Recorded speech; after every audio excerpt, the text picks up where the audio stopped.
मिला सोने में लाद कर रखने वाला ससुराल। शीतल अपनी बेटी कोमल और अपनी भतीजी नैना के साथ सुनार की दुकान पर जाती है और बैठकर सुनार से कहती है, भैया मुझे सोने के इयररिंग्स और अंगूठी खरीदना है, कुछ नई डिजाइन दिखाइए। बहन जी, नई डिजाइन अभी अभी आई है, लेकिन आपको पता है ना कि सोने के रेट बहुत बढ़ गए हैं और किसी भी तरह के मोल भाव भी नहीं हो पाएगा। हाँ हाँ भैया, जानती हूँ सोने के रेट बढ़ रहे हैं, इसीलिए तो सोचा कि अपनी बेटी के लिए एक दो गहने लेकर रख लूं।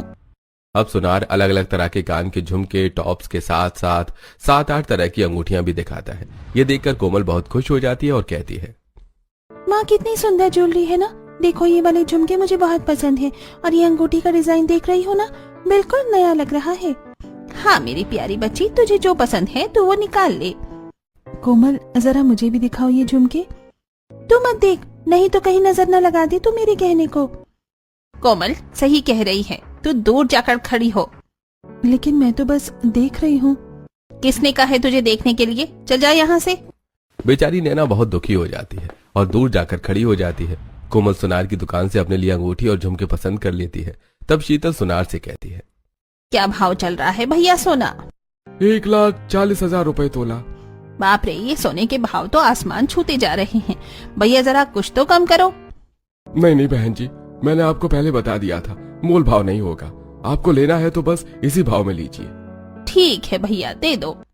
अब शीतल कोमल के लिए गहने खरीद लेती है और अपने घर आकर बैठती है। घर आकर वो अपनी भतीजी नैना से कहती है, नैना हम दोनों माँ बेटी बहुत थक गए हैं, अब तू जल्दी से किचन में जा और खाने की तैयारी कर ले।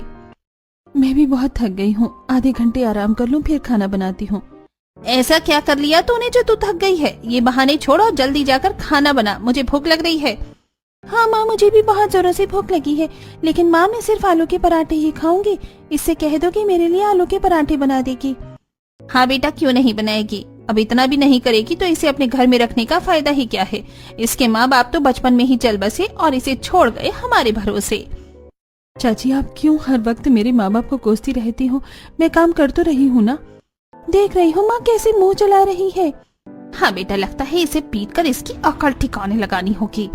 नहीं चाची, इसकी कोई जरूरत नहीं है, मैं जा रही हूँ। अब नैना किचन में जाकर खाना बनाती है। तब तक उसके चाचा सतीश भी वहां आ जाते हैं। नैना सभी के लिए खाना परोसती है। सभी लोग खाना खाने लगते हैं। तब सतीश कहता है, अरे शीतल, नैना ने आज कुछ काम धाम किया या रोज की तरह सारा दिन आराम ही करती रही? काम कहाँ करती है, वो बस 1-2 काम करके सारा दिन आराम करती है, मुझे सारे काम करने पड़ते हैं। लेकिन चाची आप तो एक भी काम नहीं करती, सारा काम तो मैं ही करती हूँ। अपनी चाची से मुंह चलाती है, चल जा यहाँ से अपनी मनहूस सूरत लेकर। ना तू पैदा होती ना मेरे भैया भाभी का रोड एक्सीडेंट होता और ना ही वो दुनिया छोड़ कर जाते। नैना किचन में जाती है और रोने लगती है और रोते हुए वो कहती है, भगवान जी, आपने मेरे माता पिता को अपने पास क्यों बुला लिया? चाचा चाची मुझसे अच्छा व्यवहार नहीं करते, मुझे परेशान करते हैं, मुझे मारते पीटते हैं। काश मेरे माता पिता जिंदा होते तो वो मुझसे बहुत प्यार करते। दरअसल नैना जब 10 साल की थी तो उसके माता पिता की एक कार एक्सीडेंट में मृत्यु हो गई थी, परंतु नैना बच गई। नैना के चाचा चाची उसे अपने साथ ले आए। नैना ने सोचा था कि उसे अपने चाचा चाची से बहुत प्यार मिलेगा, लेकिन ऐसा हुआ नहीं। चाचा चाची दोनों ने नैना को एक नौकरानी की तरह घर में रखा। वो उससे घर के सारे काम करवाते और मारते पीटते। खाने के लिए कोई भी सब्जी नहीं है, तू ऐसा कर बाजार चली जा और कुछ सब्जियां ले आ। जी चाची। नैना सब्जियां लेने के लिए बाजार जाती है। वो एक ठेले पर जाती है और कहती है, अरे भैया, ये गोभी भिंडी और टमाटर तीनों आधा किलो पैक कर देना। दुकानदार सब्जियां थैली में डालकर नैना को दे देता है। नैना सब्जियां लेकर जाने लगती है। तभी वो देखती है कि एक बुढ़िया सड़क क्रॉस कर रही थी और वो एक स्कूटी से टकरा गई और गिर गई। उसकी सारी सब्जियां बिखर गईं। नैना दौड़कर उसके पास जाती है और कहती है, अरे अम्मा जी, आपको लगी तो नहीं? हाय मैं मर गई, सत्यानाश हो जाए उस स्कूटी वाले का। मुझे बुढ़िया को तो ठीक से दिखाई नहीं देता, लेकिन उसे तो दिखाई देता है। मेरी सारी सब्जियां भी गिरा दी उसने। नैना सारी सब्जियों को इकट्ठा करके झोले में डाल देती है और बुढ़िया को देते हुए कहती है, अम्मा जी आप चिंता क्यों कर रही हैं? मैंने सारी सब्जियां बीनकर इस झोले में रख दी हैं। चलिए अब मैं आपको आपके घर तक छोड़ देती हूँ। इधर नैना उस बूढ़ी अम्मा को छोड़ने उनके घर जा रही थी तो वहीं ममता ये सब देख रही थी। ये सब देखकर ममता अपने मन में सोचती है, कितनी अच्छी लड़की है ये, अनजान इंसान की भी मदद कर रही है। आज के जमाने में ऐसी लड़की मिलना बड़ा ही मुश्किल है। मुझे भी मेरे बेटे के लिए ऐसी ही लड़की चाहिए, लेकिन वो तो चली गई, उसका नंबर मुझे कैसे मिलेगा। खैर कोई बात नहीं, वो सब्जियां लेने यहाँ अक्सर आती होगी, अगली बार आऊंगी तब वो जरूर मिलेगी मुझे। यही सोचकर ममता अपने घर आ जाती है, जहां उनके पति दिनेश और उनका बेटा निकेश दोनों साथ में बैठे बातें कर रहे थे। तभी ममता ने उन्हें सारी बात बताई और बोली, निकेश बेटा, वो लड़की सचमुच बहुत ही अच्छी थी, सुंदर, सुशील, गुणी और दयालु थी। मुझे तो वो बहुत पसंद आई है। बस तू भी एक नजर देख ले उसे, अगर तूने हाँ कर दी तो मैं तेरी उससे शादी करवा दूंगी। माँ, जब तुम इतनी तारीफ कर रही हो तब तो उसे देखना ही पड़ेगा। हाँ बेटा, वैसे भी तेरी माँ को बड़ी मुश्किल से कोई लड़की पसंद आई है, तो देखना तो पड़ेगा। अगले दिन ममता निकेश को लेकर फिर से बाजार जाती है। बीवी है लेकिन वो लड़की उसे वहां नहीं मिलती, पर ममता हिम्मत नहीं हारती और लगातार 4 दिनों तक बाजार जाती रहती है। चौथे दिन उसे नैना बाजार में ही मिलती है। वो दूर से निकेश को उसे दिखाते हुए कहती है, बेटा वो रही लड़की, देख रहा है ना, सब्जी वाले से कितनी अच्छी तरह से बात कर रही है। मैंने कहा था ना कि वो लाखों में एक है। निकेश भी नैना को देखकर उसे पहली ही नजर में अपना दिल दे बैठता है और अपनी माँ से कहता है, माँ, हाँ ये लड़की तो सचमुच बहुत अच्छी है। तभी ममता आगे बढ़ती है और नैना से कहती है, बेटा नाम क्या है तुम्हारा? नैना। नैना, क्या मुझे तुम्हारे माता पिता का नंबर मिलेगा? मेरे माता पिता तो नहीं है, पर आप मेरी चाची का नंबर ले लीजिए। पर आपको उनका नंबर क्यों चाहिए? ममता कोई बहाना बना देती है तो नैना शीतल का नंबर देती है और चली जाती है। अगले दिन ममता अपने आलीशान हॉल में बैठकर शीतल को फोन करती है और अपने बारे में बताकर कहती है, शीतल बहन जी, आपने दिनेश सोनी का नाम तो सुना ही होगा ना? हाँ हाँ बहन जी, उन्हें कौन नहीं जानता। वो तो इस शहर के सबसे बड़े सुनारों में से एक सुनार हैं। बहन जी, मैं उन्हीं की धर्मपत्नी बोल रही हूँ। मुझे आपकी बेटी बहुत पसंद है और मैं उसका रिश्ता लेकर आज आपके घर आ रही हूँ। ये सुनकर शीतल बहुत खुश हो जाती है। वो अपने पति और अपनी बेटी से कहती है, सुना आपने, शहर के सबसे बड़े अमीर सुनार दिनेश जी के यहाँ से हमारे घर रिश्ता आने वाला है। कोमल बेटी, तू तो बड़ी ही खुश नसीब निकली। अब मेरी बेटी की शादी इतने बड़े घर में होगी। और तू भी सुन ले नैना, कल वो लोग आ रहे हैं, तैयारी में कोई कमी नहीं रहनी चाहिए।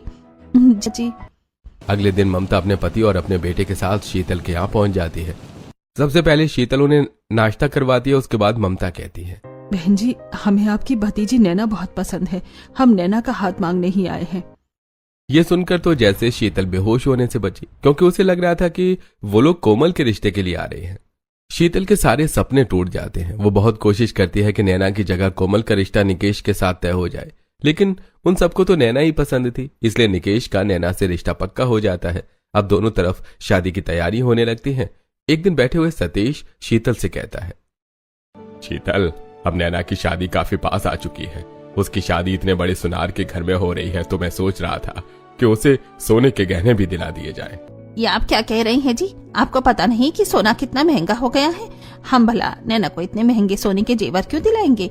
बस थोड़े बहुत पैसे में उसकी शादी कर दो और उसे यहाँ से जाने दो। देखो जी, उसकी शादी में अगर आपने ज्यादा खर्च किया तो मुझसे बुरा कोई नहीं होगा। नैना ये सारी बातें सुन लेती है। उसे बहुत दुख होता है, लेकिन वो भला कर ही क्या सकती थी। ऐसे ही नैना की शादी का दिन आ जाता है। नैना दुल्हन बनी हुई थी, तभी उसके ससुराल से उसके लिए ढेर सारे जेवर आते हैं। नैना ढेर सारे सोने के जेवर पहनकर दुल्हन बनती है। शीतल, सतीश और कोमल के साथ साथ पड़ोसी भी इतना सोना देखकर दंग रह जाते हैं। जल्दी ही नैना की विदाई हो जाती है और नैना विदा होकर अपने महल जैसे ससुराल आ जाती है।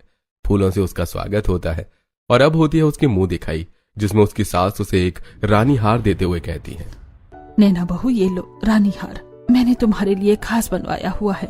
तुम इसे पहनकर चांद का टुकड़ा लगोगी। फिर नैना की नंद नैना को 6 मोटे मोटे सोने के कंगन का सेट देती हुई कहती है, भाभी, ये लो, मैंने स्पेशली आपके लिए अपनी तरफ से ये कंगन के सेट बनवाए हैं। बिल्कुल नई डिजाइन के हैं। नैना ने वो कंगन भी रख लिए। फिर उसके ससुर ने उसे माथे की बिंदिया और अंगूठी का सेट देते हुए कहा, नैना बहू, मेरी तरफ से ये सोने की माथे की बिंदिया और अंगूठियों का सेट है, खास तुम्हारे लिए बनवाया है। नैना, ये तुम्हारे लिए नई डिजाइन का मंगलसूत्र है, ये मैंने तुम्हारे लिए बनवाया था। इतने सारे गहने देखकर नैना बहुत खुश थी और हैरान भी थी। वो मन में सोच रही थी, बाप रे बाप, अब तक तो मैं इतने सारे सोने के गहने सिर्फ सपनों में ही देखती थी।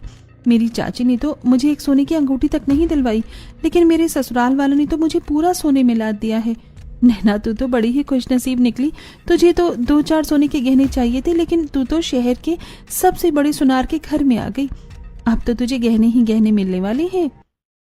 नैना को आए लगभग 1 हफ्ता बीत चुका था। नैना के ससुराल में सभी लोग उसका बहुत ख्याल रखते थे। नैना भी सभी के साथ घुल मिलकर बड़े ही प्यार से रहा करती थी। एक दिन हॉल में बैठे हुए, नैना बहू, तुम्हें ससुराल आए पूरा 1 हफ्ता बीत गया। मैं सोच रही थी कि आज तुम्हें कुछ नए डिजाइन के सोने के गहने दिलवा दूं, क्योंकि अगले हफ्ते तुम्हारी बुआ सास अपनी बहू के साथ हमारे घर आने वाली हैं। उन्हें भी तो लगना चाहिए ना कि हमने अपनी बहू को सोना दिलाने में कोई कसर नहीं छोड़ी है। हाँ भाभी, माँ सही कहती है। आपको पता है हमारी बुआ की बहू इतना सोना पहनती है कि वो इंसान कम और चलती फिरती सुनार की दुकान ज्यादा लगती है। बिंदिया अपनी भाभी का कोई इस तरह से मजाक उड़ाता है क्या? ठीक है माँ जी, मैं तैयार हो जाती हूँ। हम आज शाम को ही ज्वेलरी देखने चलेंगे। नैना ज्वेलरी शॉपिंग की बात सुनकर बहुत खुश हो जाती है। वो मन ही मन सोचती है, अरे ये लोग तो मुझे और सोने के गहने दिला रहे हैं। कितने अच्छे हैं मेरे ससुराल वाले। शाम को नैना अपनी सास और नंद के साथ अपनी सुनार की दुकान पर जाती है और बैठती है। उनके लिए जूस मंगाया जाता है। संदीप भैया, हमारी बहू के लिए जरा कुछ अच्छे गोल्ड ज्वेलरी दिखा दीजिए। हाँ सेठानी जी, क्यों नहीं। अच्छा, आपकी बहू के लिए चाहिए? फिर तो 24 कैरेट गोल्ड में ही दिखाना पड़ेगा। हाँ बिल्कुल, और नहीं तो क्या संदीप अंकल, हमारे घर की बहू 24 कैरेट गोल्ड से कम का सोना थोड़ी पहनेगी। हाँ हाँ ठीक है बेटा, मैं अभी दिखाता हूँ। संदीप अलग अलग तरह की गोल्ड ज्वेलरी नैना को दिखाने लगता है। नैना को एक लंबी चेन, एक चोकर और एक साथ में कुछ चूड़ियां पसंद आती हैं। बिंदिया भी नैना के लिए एक बड़ी सी गोल्ड रिंग पसंद कर लेती है। तब ममता कहती है, भाई साहब, ये सारी ज्वेलरी मेरी बहू के लिए पैक कर दीजिए। अब संदीप वो सारे गहने पैक करके नैना को दे देता है। नैना उन्हें पाकर बहुत खुश होती है। घर जाकर नैना अपने पति निकेश के कमरे में बैठाकर सारे गहने दिखाती है। देखिए कितने सुंदर सुंदर गहने पसंद किए हैं माँ ने और बिंदिया ने मेरे लिए, और ये चोकर तो मेरी ही पसंद का है। हाँ नैना, सब कुछ बहुत सुंदर है और तुम तो इन्हें पहनकर बहुत ही सुंदर लगोगी। अगले दिन बुआ जी अपनी बहू सपना के साथ नैना से मिलने घर आती है। सब बैठे थे। नैना बुआ जी के पैर छूती है। तब बुआ जी की बहू सपना कहती है, माँ जी, सपना तो सचमुच बहुत ही सुंदर है। ये लीजिए, आप जो सोने का मांग टीका और कंगन लाई हैं, उसे नैना को दीजिए। हाँ हाँ क्यों नहीं, ये ले बहू तेरी मुंह दिखाई। मैं तेरी शादी में विदेश में थी, इसलिए नहीं आ पाई। कोई बात नहीं बुआ जी, अब आप आ गए हैं ना, तो अपने हिस्से का आशीर्वाद अब दे दीजिए। हाँ हाँ बहू, क्यों नहीं, सारे आशीर्वाद तेरे लिए ही हैं। दूध नहाओ, पूतो फलो। सभी लोग बुआ जी के आने से बहुत खुश थे। नैना ने अलग अलग तरह का खाना बनाया और सभी ने मिलकर बुआ जी के साथ खाना खाया। इसके बाद सभी लोग अपने अपने कमरे में आराम करने लगे। सपना नैना के कमरे में आई और बोली, नैना भाभी, चलो हम दोनों लूडो खेलते हैं। ठीक है सपना भाभी, मैं बिंदिया को भी बुला लेती हूँ, हम तीनों मिलकर खेलेंगे। नैना बिंदिया को बुला लेती है और तीनों मिलकर कमरे में बैठकर लूडो खेलने लगते हैं। तभी नैना की नजर सपना के गले में डले सोने के लॉकेट पर जाती है। नैना उसे ध्यान से देखते हुए सोचती है, सपना भाभी ने कितना सुंदर लॉकेट पहन रखा है। इतना सुंदर तो मेरा कोई भी कहना नहीं है। मुझे ये लॉकेट चाहिए। ऐसा करती हूँ, सपना भाभी से मांग लेती हूँ। उनके पास तो बहुत सोना है, वो मना थोड़ी ना करेंगी। यही सोचकर नैना सपना से कहती है, सपना भाभी, आपका ये लॉकेट बहुत सुंदर है। मेरे पास इतने सुंदर कोई भी गहने नहीं है। अगर आप बुरा ना माने तो क्या ये लॉकेट मैं रख लूं? आप चाहो तो बदले में मेरा कोई और जीवर ले लो। अरे नहीं भाभी, इसकी कोई जरूरत नहीं है। आपको ये गोल्ड लॉकेट पसंद है तो ऐसे आप रख लीजिए। नैना अपने गोल्ड लॉकेट उतार कर सपना को दे देती है। अगले दिन बुआ जी और सपना विदेश चले जाते हैं। अब नैना को कभी अपनी सास तो कभी अपनी नंद की गोल्ड ज्वेलरी पसंद आ जाती और वो उसे मांग लेती, तो कभी निकेश से कहकर कोई नया गहना खरीद लेती। इस तरह नैना के पास बहुत सारे गहनों का कलेक्शन हो गया था। ऐसे कुछ दिन और बीत जाते हैं। एक दिन नैना गार्डन में चाय पी रही अपनी सास से कहती है, माँ जी, मेरी शादी को लगभग 1 महीना बीत गया है। अब मुझे भी अपने चाचा चाची और अपनी बहन की याद आने लगी है। आप कहीं तो मैं अपने घर चली जाऊं? हाँ बेटा, क्यों नहीं। नितेश ऑफिस जाते हुए तुम्हें तुम्हारे घर छोड़ देगा। अब नितेश ऑफिस जाते हुए नैना को उसके घर छोड़ देता है और ऑफिस चला जाता है। नैना सोने से लदी हुई थी। उसने इतनी सारी गोल्ड ज्वेलरी पहन रखी थी। ये देखकर तो शीतल और कोमल की जैसे आंखें ही फट गई थी। इतने सारे सोने के गहने देखकर शीतल कहती है, अरे वाह नैना, तेरे पास तो कितने सारे गहने हैं। हाँ कोमल चाची, देखो ये कंगन, रानी हार, मंगलसूत्र, बिंदिया, अंगूठियां, ये सब कुछ सोने के हैं और पूरा सोना है। ये पूरे 24 कैरेट गोल्ड है। शीतल और कोमल नैना को बिठाती हैं और उसकी ज्वेलरी को छूकर देखती हैं और कहती हैं, हाँ नैना, तेरी ज्वेलरी तो बड़ी ही भारी और बड़ी ही सुंदर है। हाँ नैना, माँ बिल्कुल सही कह रही है, तेरी तो भाग ही खुल गई। नैना अपने गहनों की तारीफ सुनकर बहुत खुश हो जाती है। नैना को भी अपने गहनों का काफी घमंड आ चुका था, इसलिए वो घमंड भरे अंदाज में बोली, सब अपनी अपनी किस्मत है कोमल। चाची ने तो मुझे एक भी गहना नहीं दिलाया था, लेकिन मेरे ससुराल वालों ने तो मुझे पूरा गहनों से ही ला दिया। इतना ही नहीं, जितने मैंने पहने हैं उतने ही घर में भी रखे हुए हैं। और हमारे यहाँ की बहुएं तो इतने ही गहने पहनती हैं। हमारे घर वाले तो सोने के भाव से कोई फर्क नहीं पड़ता, इतने बड़े जूलर जो हैं वो। ये सुनकर शीतल और कोमल और जल जाती हैं। नैना शाम तक अपने चाचा के घर रहती है और उन लोगों को अपने ससुराल के किस्से सुनाती रहती है। शाम को निकेश आता है तो नैना उसके साथ वापस चली जाती है। ऐसी समय बीत रहा था, नैना कभी कभी अपने मायके चली जाया करती थी। एक दिन जब नैना अपने मायके जा रही थी तब नैना की सास ने उसे कमर पर लटकाने वाला सोने का चाबी का छल्ला दिया। नैना उसे पाकर बहुत खुश थी। उसने उसे अपनी कमर पर लगा लिया और अपने मायके चल पड़ी। निकेश ने नैना को गली के नुक्कड़ पर छोड़ दिया। ठीक है नैना, मैं अपने ऑफिस चलता हूँ, शाम को तुम्हें लेने आ जाऊंगा। ऐसा कहकर निकेश चला गया। नैना जैसी अपने मायके की तरफ बढ़ी तभी उसके पड़ोसन गौरी नैना को देखकर उसके पास आई और बोली, बाप रे बाप, इस महंगाई के दौर में जहाँ एक गहना खरीदना भी बहुत बड़ी बात है, तेरे ससुराल वालों ने तो तुझे पूरा गहनों में लाद रखा है। हाँ गौरी काकी, ये तो आप सही कह रही हैं। फिर गौरी काकी थोड़ा पास आकर नैना के गहनों को छूकर देखती है और कहती है, बड़े भारी गहने हैं तेरे और बड़े ही सुंदर भी। तभी नैना की चाची शीतल वहां पर आ जाती है और कहती है, अरे नैना, अब अपने गहनों की नुमाइशी करती रहेगी या अंदर भी आएगी? फिर नैना अपनी चाची के घर जाती है तो उसकी चाची ने उसके लिए तरह तरह के पकवान बनाए थे। नैना वो सभी पकवान खाती है और उन सबसे बहुत सारी बातें करती है। शाम को नैना घर आ जाती है। एक दिन की बात है, नैना की चाची शीतल का फोन आता है। वो नैना से कहती है, नैना बेटी, तेरी बहन कोमल की बहुत तबीयत खराब है, हमने उसे सिटी हॉस्पिटल में एडमिट किया है, तो उसे देखने आ जा।